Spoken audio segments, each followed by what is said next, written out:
Hello, everyone. I'm Carol DeChaine, your intuitive spiritual guide for practical matters and Marconic multidimensional energy practitioner. This month, I'm going to be talking about releasing your fears, some of the fears, and this time I'm going to talk about you releasing the fear of abandonment. And if you'll even look at that or realize that you feel that way, some people never understand they feel that way. And I'm not a therapist, but I'm a life coach.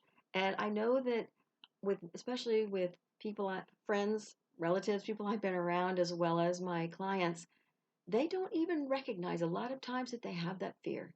But they will let you go in a relationship before you go, sometimes before you think there's a problem because they're afraid of being abandoned by you.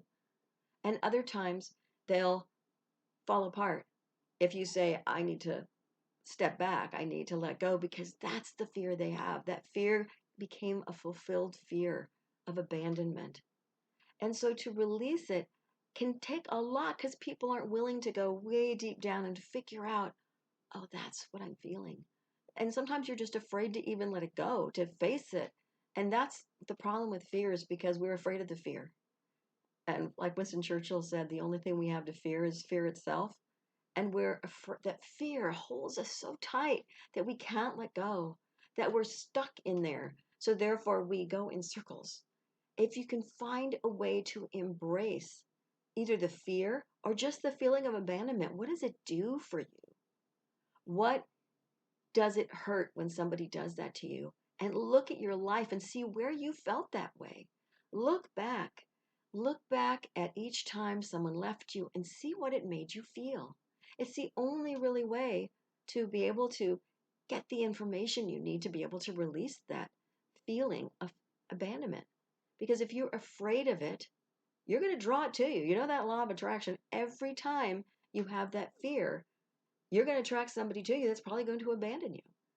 So you need to really look at your life. Look back. You don't have to spend years with a therapist necessarily, but start first on your own and look at the different people in your life. Have your parents, did they abandon you? Maybe because they divorced? And maybe you don't think, oh no, they didn't abandon me. I went back and forth. I was between the two.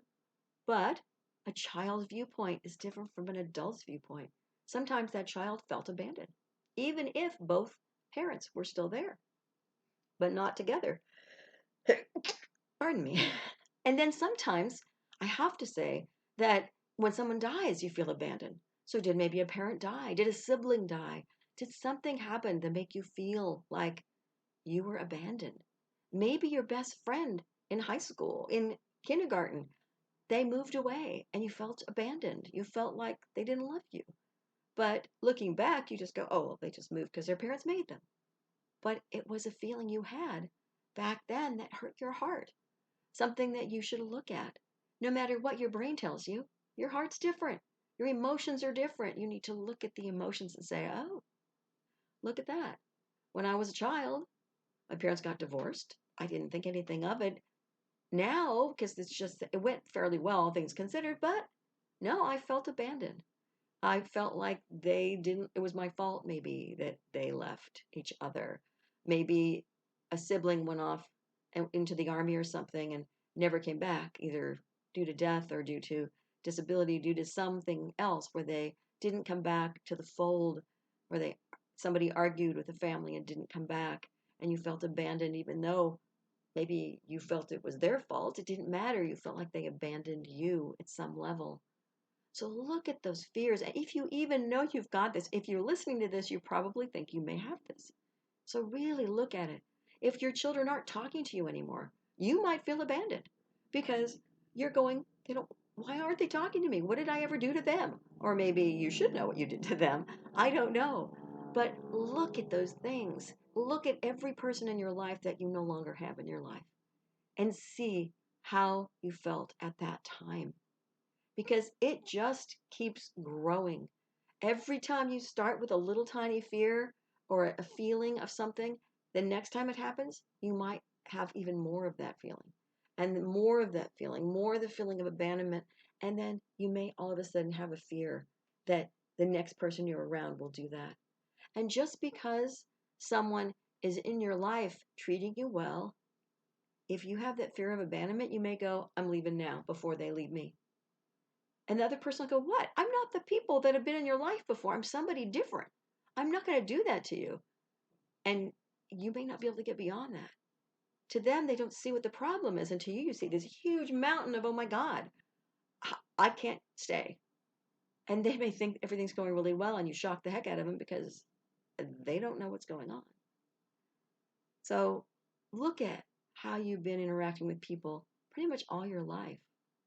Look at that feeling of abandonment that you may have had, that hurt, and see if you do any kind of a pattern to make you not be able to keep it moving and keep it going forward, or that fear keeps coming up every time you're in a relationship. Make sure that when you release that fear of abandonment, that you replace that void, because whenever you release something, you need to replace that void with something positive that you do want in your life. Otherwise, another fear will just run right back into your being because you left this void. It feels really good, and you're going, okay, let me feel, because you feel expansive when you release something. Let's fill it with peace. Let's fill it with love for myself. Let's fill it with hope. Let's fill it with something positive, because then, and only then, will you be able to release, complete that release, and not let something else move back in with you. And you might want to do a meditation. I have a ton of meditations for releasing problems. There's one that I do that has to do with releasing like heavy weights around you. And that one is a good one that you can do on your own, where you see these people that abandoned you as heavy weights attached to your body, and that you just release the link of chain that's attached to you and it falls down, or however you see it hooked to you, because all of a sudden you feel lighter. And then you can see those weights just disappearing because you've allowed them to move. You're moving on beyond that, rather than giving that person that you feel abandoned you in some way any more power than they've already taken from your life. By all means, if you would like a specific meditation to go with this, a guided meditation, let me know in the comment section, and I'll be happy to put one up there and to record one for you. Until next week, I want to thank you for joining me here today, and I also want to let you know about my website, which is connecttojoy.com. It's connect, the number 2, joy.com. And there you'll find about Marconics multidimensional energy, life coaching sessions, as well as all of my podcast and speaking is on there as well, including my old radio shows. So by all means, go ahead and click through there. Connect to Joy is also the name of the podcast and my Instagram account, so you can follow me on that as well. Thank you again for joining me. Until next week, please be kind to yourself and know that you are already enough to have that joyful, limitless life that you desire.